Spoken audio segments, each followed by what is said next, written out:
that could come out from Twisted Minds. Tinanggal na rin yung lapu-lapu ni Edward. Ay, grabe naman yung like cosplay. Oh, ayun o. Si Bright yan eh. Si Bright! Si Bright. Oh, isa ba? Sayang. Ay, matanong ko lang no, Midnight. On a case of a Minsitar, during M7 ay nakita natin na pinipick naman against this Freya. Yun! Yun! Yun! Yun! Kaloka-like score, siguro mga... 8 Medyo malambot yung ngiti. Ayun na. 8 out of 10. Huwag kang ingiti. Huwag kang ngingiti, sir. Ready, huwag kang ingiti. Ayan na. Pwede na. Pwede na. Tumaas biglang so. Tumaas. Oh, tumaas. But yes, on a case of a Minsitar Midnight, pwede pa bang makaalis ang isang... nakaka-cancel ba yung mga mobility abilities ng tatlong to on a Minsitar pick? You mean on the side of Twisted Minds? On the side of Aurora kung kumuha sila ng Minsitar?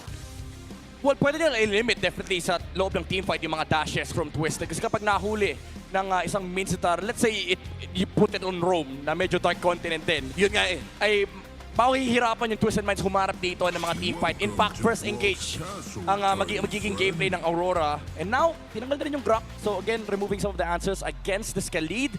Show is still open. Or maybe we see something like Franco, maybe, Carmela, Oy, oo. or Kufra. If there's one dude na maglalabas ng Franco, it has to be Light.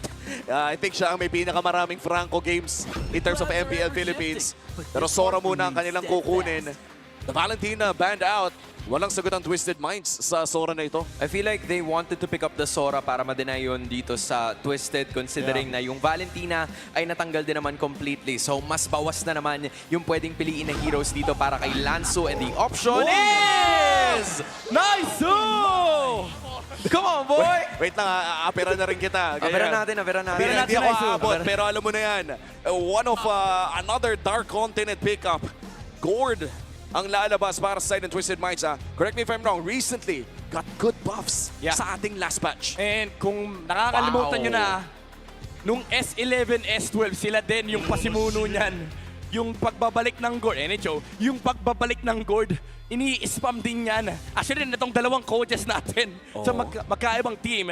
And it is gonna be up against Fredrin, which is naturally a good answer kasi may KitKat to slow him down. Well, after makita ang draft, sigurado may hula na ang ating mga super fans. Kung gusto nyong manalo ng 1,000 MLBB Diamonds, i-predict lamang ng tama ang match na ito. Scan the QR code para malaman kung paano nga ba sasali sa ating promo. At ito na nga ang ating MPLBH Super Fans prediction. 77% ang naniniwala na mananalo ang Aurora Gaming dito. So shoutout doon sa 23% na naniniwala sa Minds. And from the looks of it, pasok dito sa branding ng Twisted Minds headed by Coach Bonchan. Itong Dark Continent pick na gagamitin itong si Sean Tidaba. They saved that best pick for last with that Gord used in week 2. Yeah. But even though it looks like a nightmare to deal with, for Aurora, simple lang ang solusyon nila. May dalawang items na papatay sa lineup ng Twisted Minds. Once Demon Kite or the Fredrin gets both Raiden Armor and Chastise Pauldron, ang laki ng damage mitigation for Aurora Gaming Philippines. And let's see kung aabot nga ba sa punto na yon as we go on to this game number 1 of this best of 3 series. Twisted Minds ang pumili ng Dangerous Grass. And with the Dangerous Grass map selection, nakakalamang ba na pwedeng magbato ng mga hidden na Mystic Gush itong Gord na ito, no? Alam mo, may mga ambush plays kasi itong Twisted Minds. Sulod nung nabanggit mo, yung Gord na nagtatago sa bush, nakaka-bad trip yan. Tapos pwede niya kasing i-check lahat ng bush. So, natitake advantage sila yung Dangerous Grass also while limiting yung movements sa side ng Aurora Gaming Philippines. And then also, the fact na yung Khalid ay pwede rin manggaling sa bush at combohin ka na kanyang basic attack, passive plus first skill ay masakit sa ulo. Oh, pero masakit din sa ulo ang mga poke na nanggagaling kay Yue. This is the typical Zushin experience kapag may kalabang kang magaling na Zushin sa RG. Tol, parang lagi nangyayari sa Khalid, no? Kawawa lagi yung Khalid during that first minute wherein kung sakali na mabawasan o magalusan siya doon, it's gonna be a significant advantage towards that mid-duo. But so far, Kaloy, limit testing yung kanyang HP bars dito. Hindi niya hinahayaan na basta lang mawala itong roamer para sa Twisted. O, tsaka hindi rin niya ginagamit agad yung flicker, no? Usually, kapag umabot ka sa 50 HP, 80 HP, gugustuhin mo nang mag-flick. Yeah. Pero nandiyan naman ang disiplina para sa Twisted Minds as we head on to our first objective fight. 10 segundo bago lumabas ang pinakaunang pagong. Sino ba nakakalamang in terms of early game power spikes? I would say there is a way for Aurora to take this turtle fight. It is a Frederick and a Sora in the front line. Pero kasi may Freya paparating. So this is still a big advantage for Twisted Minds. Knowing na malilate dito yung carry, nakat na yung wave. There's 4 members here on the side of Twisted. Umpisa na ang pagong. It's actually a 5v4 situation. Since kakadating na ni Owl, tapos medyo delay. Itong si Domain Kaloy nandun na sa may bandang unahan. And then it's gonna be another ultimate Crimson Beacon. And then MP the King is gonna be taking this first turtle at papanatan niya bigla si Yue. Sean with a Mystic Gush. Wala pa ibang magagalusan. Lanzu will continue at ibibigay niya ang shampoo patungo kay Edward. It's 2-0. May kasama bang pagong? Grabe, may fries and drinks pang kasama. Twisted Minds getting everything in that early fight at rekta invade ata ang call ng Twisted Minds. But taking it safe, Kaloy, magpapahinga muna. Ang ganda na naging start para sa Twist. Yeah, full packaged, and this is where you start losing tempo here for Aurora, and Twisted gains one.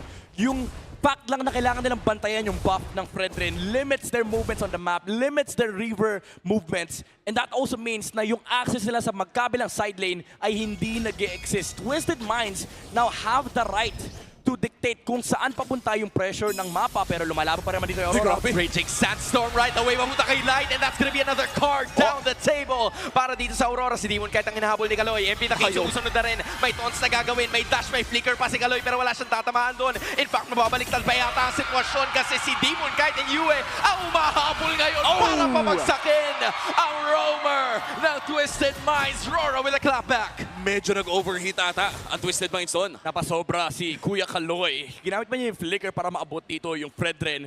And there's a good punish coming out from Aurora.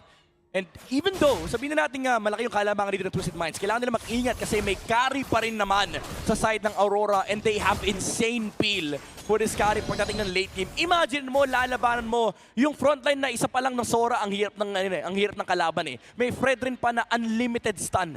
Kumbaga hindi lang unlimited yung unlimited damage yung pwede nila i-dish out. Kahit gaano katagal yung team fight, walang problema para sa Aurora. Multiple crowd control instances across 4 members na pwedeng ang promotekta dito kay Domenkite. And yun din siguro yung sakit sa ulo, no? If you're playing a Freya, wala ka namang may purify siya.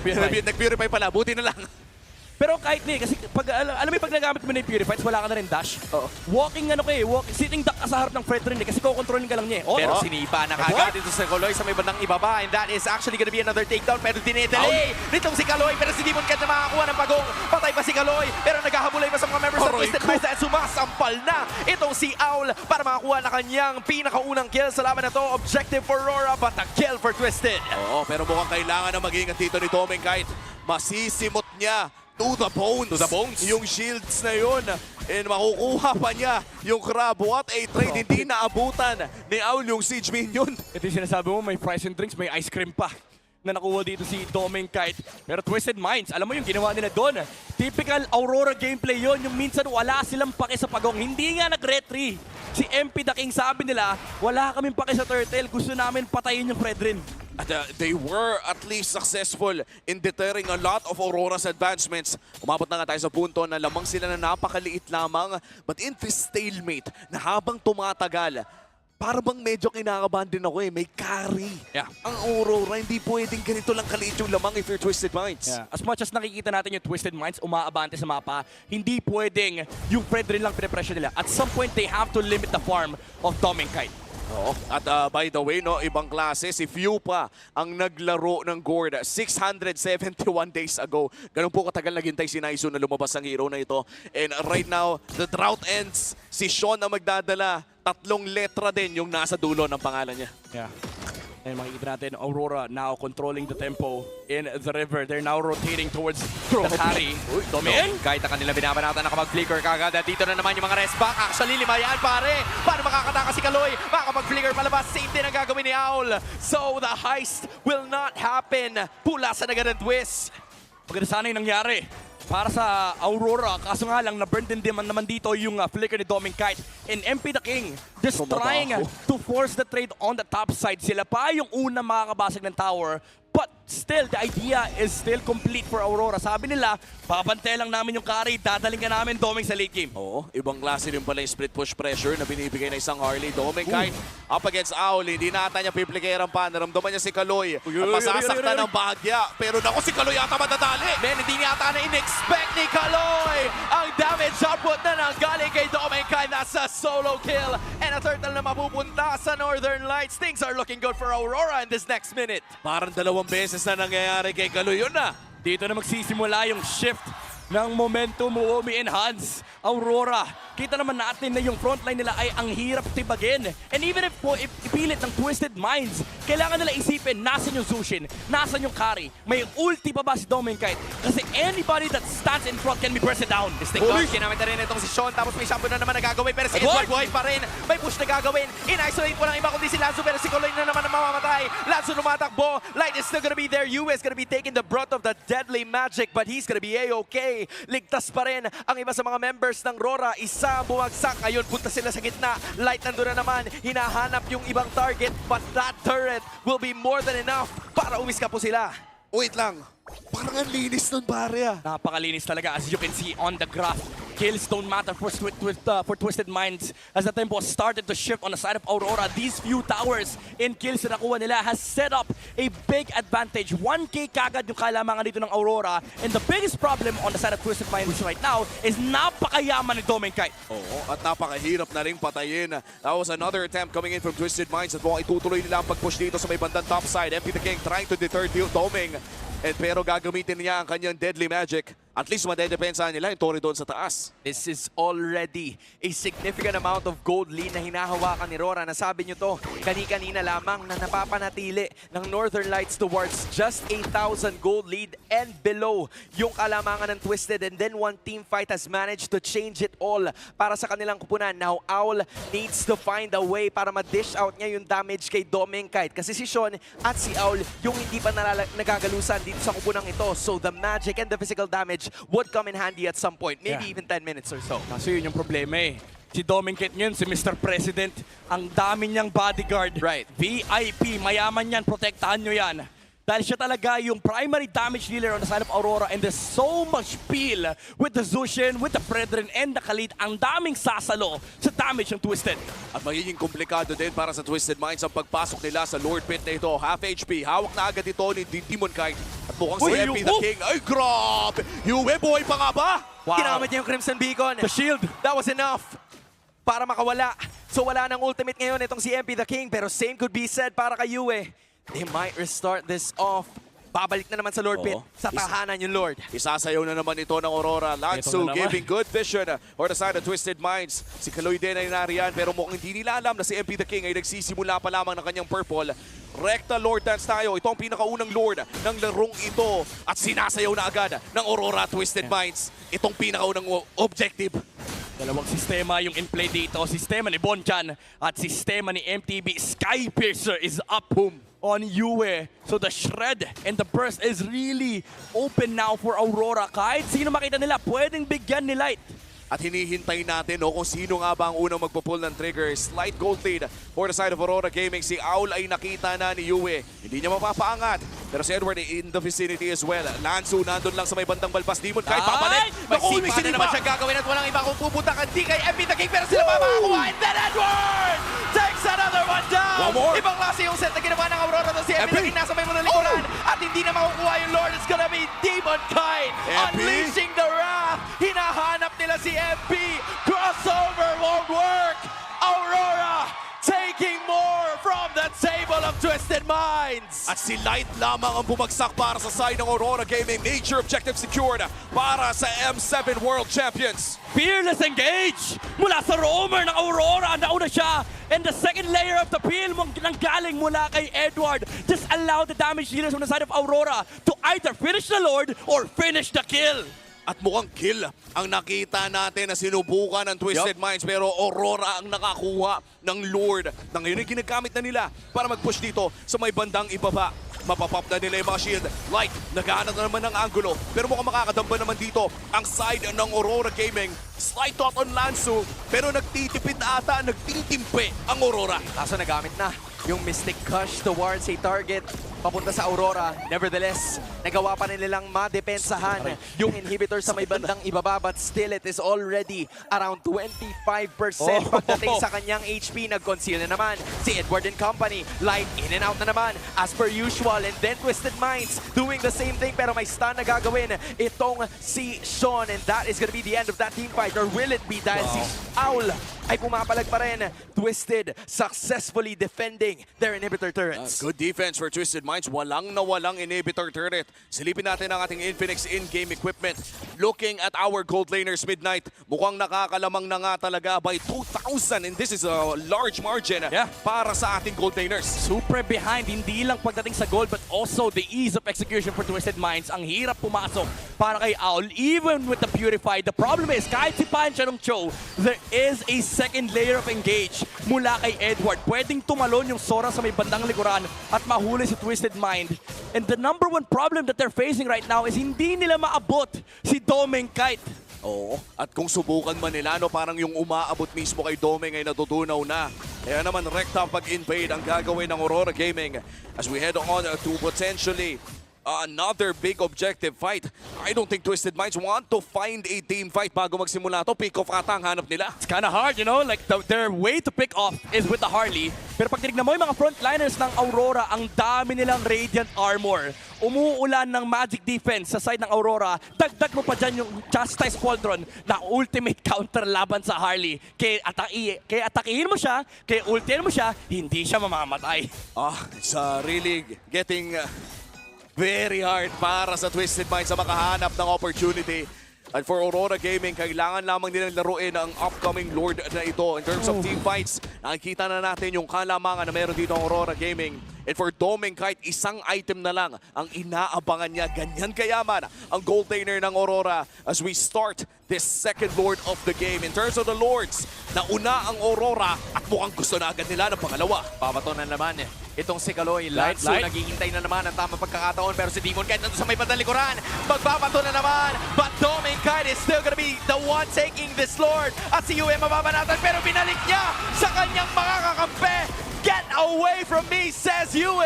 Owl, sinusubukan ang tambahan niya iba sa mga members ngayon ng Aurora. Domeng Kite dishing out that damage at nawala ng parang bula si Owl. It's Aurora full confidence in game 1. Gitnang-gitna on that Appraiser's Wrath. And with that, Aurora Gaming not only securing the Lord, but also a winning team fight. Look at this.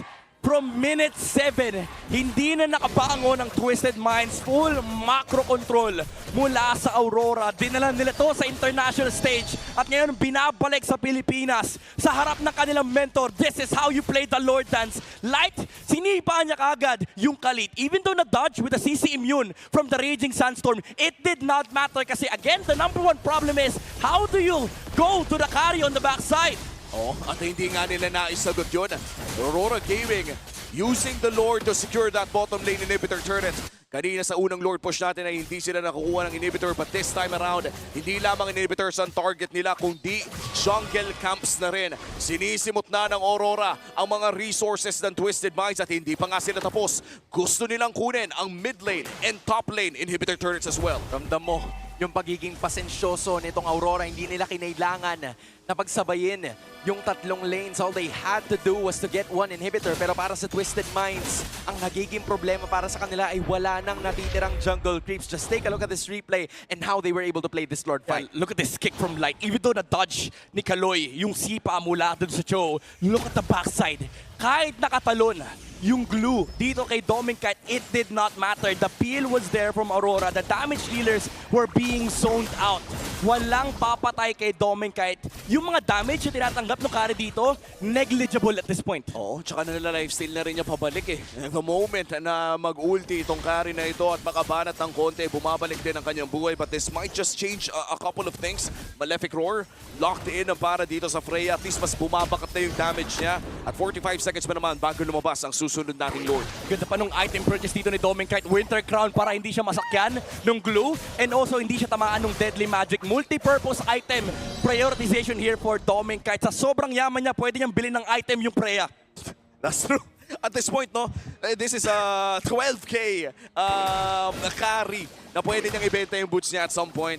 And at this point, nandito naman tayo sa, as you said, yung Winter's Crown. Oo. Hindi na pala Tranchon. Nag-grow na siya. Nag-grow na siya sa player. Ayun, Winter's Crown na dalawa yung nakaka-counter on the side of Twisted Minds. Things are not looking good para sa TWIS. Meanwhile, for Aurora, parang pwede na lang nilang antayin yung susunod na Lord. Alam mo kung merong paraan na para sa Twisted Mind, if there's anything positive about this next Lord is that katapat yun mismo nitong slow push lane na gustong gawin ng Aurora. So there is an easier way para dito sa Twisted Minds na makadepensa towards those minion waves. Pero rush na talaga completely ng Aurora led by the Kite Brothers and then si Kaloy Lansu nagpakita na rin. Owl is hiding right at the bush pero kailangan din nilang alalahanin yung nasa itaas dahil kalahati na yung Lord. Oh, ayan na nga, isasayaw na naman ng Aurora ito. Konting reset, papatagalin nila hanggang mainip ang Twisted Minds. Pero binibigyan natin nila ng oras ang Twist na makahanap ng play. Hindi tatama kay Domen kay Justin. At si Light nandun na naman sa flashbang angle. Vintage Light. Vintage Light. May German cut. Hindi nila alam kung nasaan ang roamer pero nirarush na nila. Here comes the conceal play. Andiyan na MP naman the yung King! Sipa kay MP the King tapos may raging Sunstorm pa nakasama! Give the Lord! Right away papunta sa Aurora tapos may babanatan na naman si Edward. Isa-isa bumabagsak ang Twisted Minds. Isamong baba yung panibagong Jet Kundo. Sinusubukan makabala ni Owl pero wala na siyang pupuntahan. It's just Lansu and Kaloy, the tankiest members na hindi dapat manatiling buhay. Ang mananatiling dumipensa. Pero ano ang kanilang magagawa tungo sa Northern Lights? Kita ng Aurora ang liwanag sa game